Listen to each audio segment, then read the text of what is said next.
Hey guys, Ewan here, and today I've got a tutorial for you on After Effects, and it's going to be about Twixtor and Knoll Light Factory. The first thing you want to do is just come up to composition, make a new composition, doesn't matter about the name of it. Width and your height. Width 1280 and height 720 pixels. Those are your standard YouTube high definition ratio, and if you've not unticked this box, make sure and untick it or those two won't work together. The lock aspect ratio. Down here, frame rate, pretty important, 59.97. The best clips to use are the HD PVR clips because they record at 59.97. Dazzle clips will work, but it won't be as good. Duration, there isn't really a set duration you need for this, but it's just based around your clip. Starting one isn't very important because we'll be changing it throughout the video, but I like to start off with around about 20 seconds. Second thing you want to do is go to import and import your clip. Go for the 7 kill feet and just drag it onto your timeline. The next thing you want to do is just click this film reel here, the frame blending. Just make sure that is checked or this won't work very well. It basically gives you smooth slow motion, and also to get your smooth slow motion you can go to layer, frame blending, and make sure pixel motion is ticked, and it will give you nice smooth slow motion. It will help the frames blend together a bit better. Right, next thing you want to do is import your Twixtor. So you want to go to Effect, can't remember where mine is, Vision plugins, and Twixtor. And you see here all this, there's many options, but there's not, you can all play around with them, see what suits you the best, but there's not many you need to change, just 2 I think. What you want to do is the input frame here, you just change that to what your clip is recorded at, and because it's a HD PVR clip it's automatically 59.97, just change it to that and that's good. This is where the point with the dazzle comes in, because dazzle clips are all recorded at 30 frames per second. Correct me if I'm wrong, but I think that's what it is, and it just a lot better if it's HD PVR. So how about that? I got a bit of a cold. Next thing you want to do is go to here, Effects, Twixtor, and drop down the output control box. Just make sure you see that. The first thing you want to do is just import a keyframe at the very start of the video. Make sure the speed is set to 100, then just go through the frames and check every one until the bit where you want the slow motion to start is. That's going to take a while because my computer is horrible. I'm just going to find a bit where I'm reloading. Yep, just coming up here.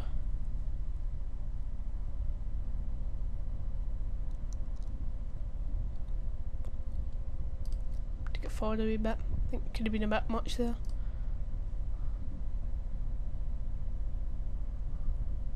Sorry about this, guys. Computer's horrible. Yep, bit much.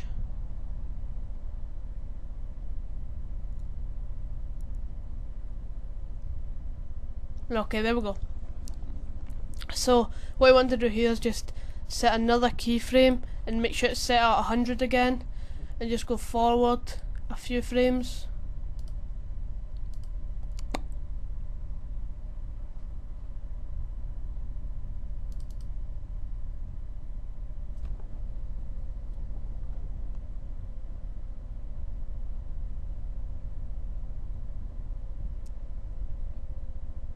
Okay, again just set your speed just up here, speed in the output control, or you can just change it here. I think a good speed to use is 3. I know it might seem a bit low, but 3, and then just look for the bit where you want your slow motion to stop. I'll just have a look for that. See, when you change that to 3, the clip will be stretched out very much because it's the rest of the clip slow motion. So just every frame will be tiny movements. So just find the frame that you want it to stop. It's usually about 2 seconds after, maybe 1 and a bit. Okay, I want it to stop there, so I'll just keyframe that and then move again about 2 or 3 frames forward.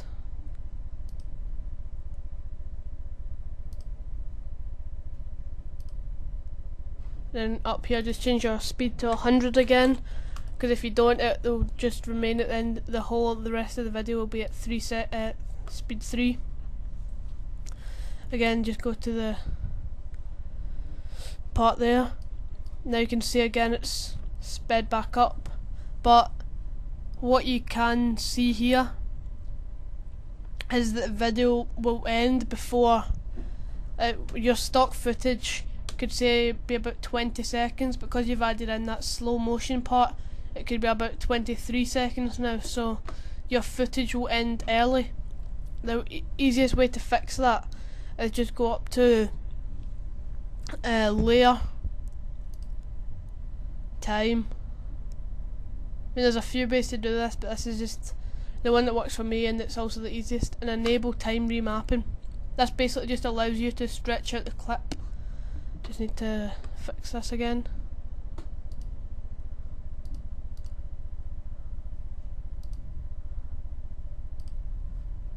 Make it 30 seconds. Yeah, just there you can see. That's it gone back to the full length of the clip.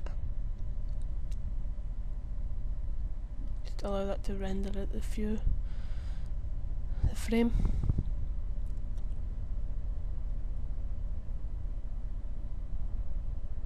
And also if you've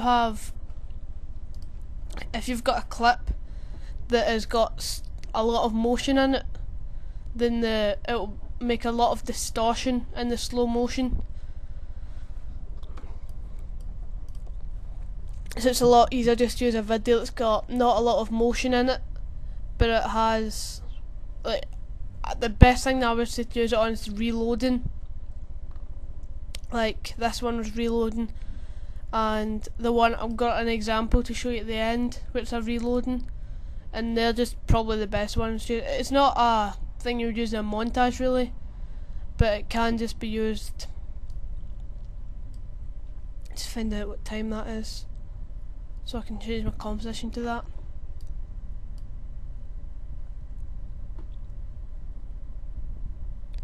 Just see what time it's at.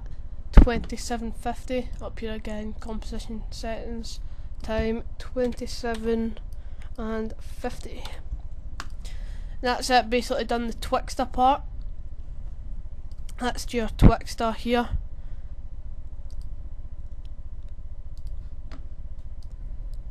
You'll see there that just I'm not going to render this clip out because my computer is pretty bad and it'll take hours to render, but you'll see when you go to the reload, the first reload, it will be in slow motion. Next thing I'm going to show you is the Knoll Light Factory. Knoll Light Factory is just another effect, and it basically just adds a light, and it's like a lens flare. So what you want to do is, oh my bad there, sorry. You want to go to layer, new, and adjustment layer, and then drop down the effect menu, Knoll Light Factory and Knoll Light Factory EZ. See there, just a lot of flares, just look at all those. But the one that I'm going to use today is sunset. I'm sure many of you've seen this, but what you want to do is just put it right in the corner. See the middle bit here, you do not want to be able to see this, you just want to see the outer glow of it, like that part. And what you can do here is just change the brightness up. So that's 139, it's way too much. Maybe about that, maybe 113. And that's just a nice little effect in the corner. I mean, there's a lot of different effects and flares you've got here. I mean, lots and lots of different. Oh, sorry about that. A lot of different flares. Just pick one at random. That's like a lot of them are over the top, like way too much. Like that's an example there. I mean, that one's not over the top, but I wouldn't personally use it.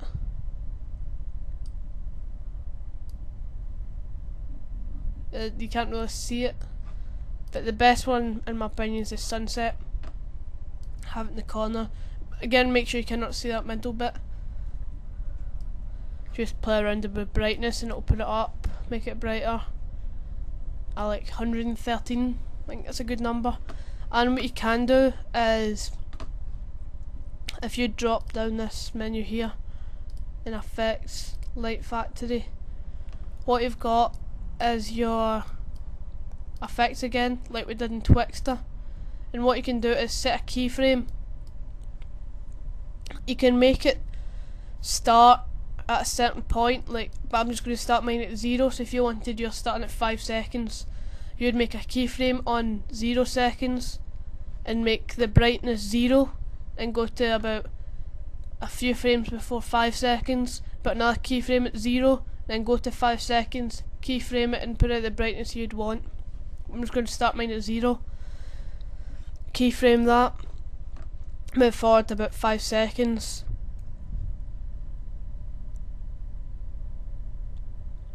let it load again.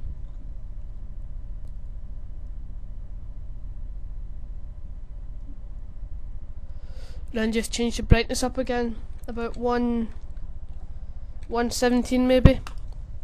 See, it's got a bit brighter, and it's automatically made a keyframe there because I changed the brightness of it, so it automatically made the keyframe. Then you can just go back 10 seconds again. If I don't want it as bright, you can just change it again.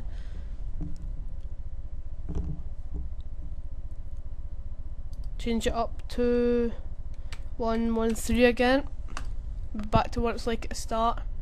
You can just keep doing that if you want, or you can just, what I'm going to do here, do it once more and then have it fade out until the end of the video. So I'm just going to make 5 seconds difference again. I'm going to make it 117 again, then just go to end of the video and change it to 0. And now you can't see it at all, but if I go here you can see it's 59.5, and what that's After Effects has automatically done is from your keyframe, you've got the last keyframe I made right here 0, but the keyframe over here is 117. So what that's automatically done is between that keyframe and this keyframe, it's faded it out.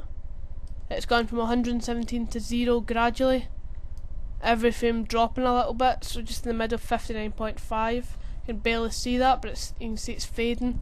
If I go in there about 18 seconds, let it load again.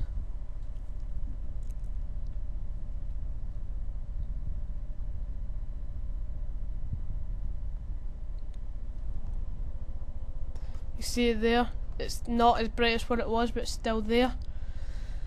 And that's just basically concludes the tutorial for today. I'll add the example of both of the effects together at the end of this video. And if you did enjoy this video, found it helpful, remember and leave a rating please, and favourite, and even subscribe if you watch some of the other videos and enjoy them. Thanks guys, bye.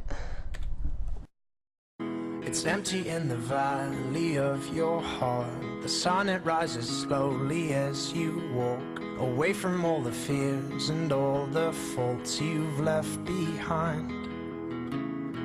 The harvest left